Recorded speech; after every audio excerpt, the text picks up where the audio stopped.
क्या करगिल दिवस के मौके पर यानी कि हमारे सैनिकों के शहादत, उनके शौर्य के दिवस के मौके पर देश के प्रधानमंत्री नरेंद्र मोदी को राजनीति करनी चाहिए? क्या उस मंच से प्रधानमंत्री नरेंद्र मोदी को विपक्ष पर ताने मारने चाहिए? सबसे बड़ी बात, क्या उस पावन मंच से प्रधानमंत्री नरेंद्र मोदी ने देश को झूठ कहा है कि अग्निपथ स्कीम जो है वो सेना के कहने पर लाई गई? कांग्रेस इस पर हमलावर है और आज प्रधानमंत्री नरेंद्र मोदी से मैं कुछ सवाल भी पूछना चाहूंगा, कुछ सवाल जो तथ्य पर आधारित है और मैं उम्मीद करता हूं कि वो इन सवालों का जवाब देंगे।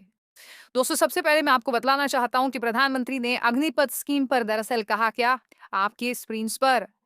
अग्निपथ स्कीम पर डिफेंस सेक्टर में रिफॉर्म्स के लिए भारतीय सेनाओं की सराहना करता हूं। सेना को कार्यशाली और व्यवस्था में भी आधुनिक होना चाहिए, इसीलिए देश दशकों से डिफेंस सेक्टर में बड़े बदलावों की जरूरत महसूस करता रहा है। सेना खुद मांग कर रही थी, लेकिन पहले इसे उतना महत्व नहीं दिया गया। दशकों से संसद में सेनाओं को युवा बनाने पर चर्चा होती रही। अग्निपथ योजना में ये सब हुआ है। उम्र का ज्यादा होना हम सभी के लिए चिंता बढ़ाता रहा। कई कमिटियों में मुद्दा उठा, लेकिन इस बदलाव की पहले इच्छा शक्ति नहीं दिखाई गई। अग्निपथ योजना से देश की ताकत बढ़ेगी। आज मैं प्रधानमंत्री से कुछ सवाल पूछना चाहता हूं। प्रधानमंत्री, आपके स्क्रीन पर यह हैं पूर्व chief of army staff general M M Naravane. General M M Naravane की दोस्तों एक किताब आने वाली थी और उस किताब का नाम था 4 stars of destiny and autobiography. पहली किताब इसी साल 15 जनवरी को आर्मी डे पर आने वाली थी, मगर रहस्यमय तरीके से इस किताब पर यह कहा जाता है कि इस किताब पर पहले विदेश मंत्रालय और रक्षा मंत्रालय अध्ययन कर रही है।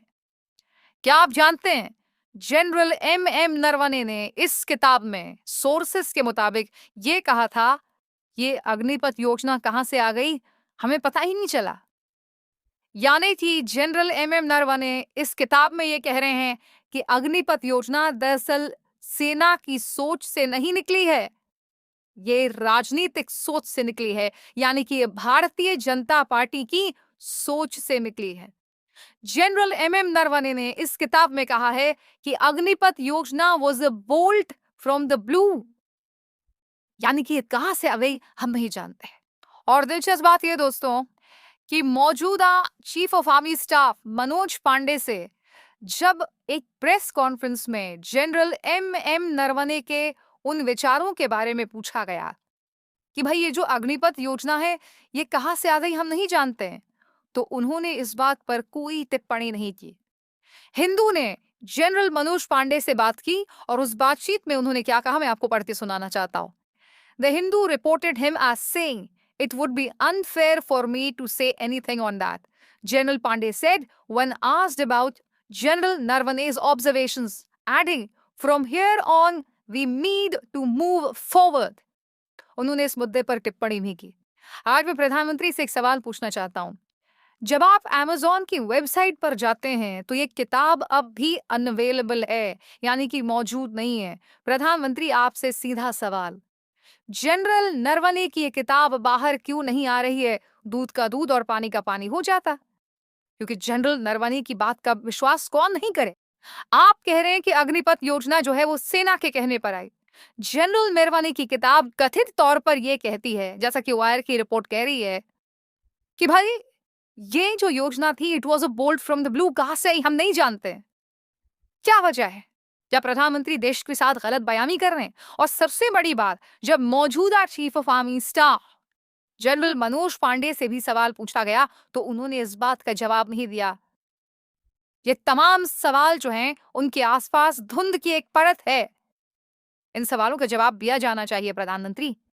आप करगिल दिवस पर उस मंच पर खड़े होकर राजनीति नहीं कर सकते। प्रधानमंत्री ने विपक्ष पर किस तरह से ताना मारा कुछ देर बाद, मगर कांग्रेस ने भी इस मुद्दे पर हमला किया है। आपके स्क्रीन पर पार्टी अध्यक्ष मल्लिकार्जुन खड़गे का बयान। ये बेहद दुर्भाग्यपूर्ण व निंदनीय बात है कि प्रधानमंत्री नरेंद्र मोदी जी करगिल विजय दिवस के दिन शहीदों को श्रद्धांजलि जैसे मौके पर भी ओछी राजनीति कर रहे हैं। ऐसा पहले किसी प्रधानमंत्री ने नहीं किया। बात तो सही है दोस्तों, इस मंच पर इससे पहले किसी ने राजनीति नहीं की मुझे तो ये तक याद नहीं पड़ता कि स्वयं प्रधानमंत्री नरेंद्र मोदी ने इस मंच का इस्तेमाल राजनीति के लिए किया हो। मगर आप जानते हैं, जब से बहुमत से 30 सीटें दूर रह गई है भाजपा, उसके बाद प्रधानमंत्री थोड़े बदले-बदले से हो गए हैं। अब प्रधानमंत्री ये तक कहते हैं कि प्रधानमंत्री का गला घूंटा जा रहा है। 2.5 घंटे तक देश के प्रधानमंत्री का गला घोंटने का, उनकी आवाज को रोकने का, उनकी आवाज को दबाने का लोकतांत्रिक परंपराओं में कोई स्थान नहीं हो सकता है और इसका कोई पश्चाताप तक नहीं है, दिल में दर्द तक नहीं है।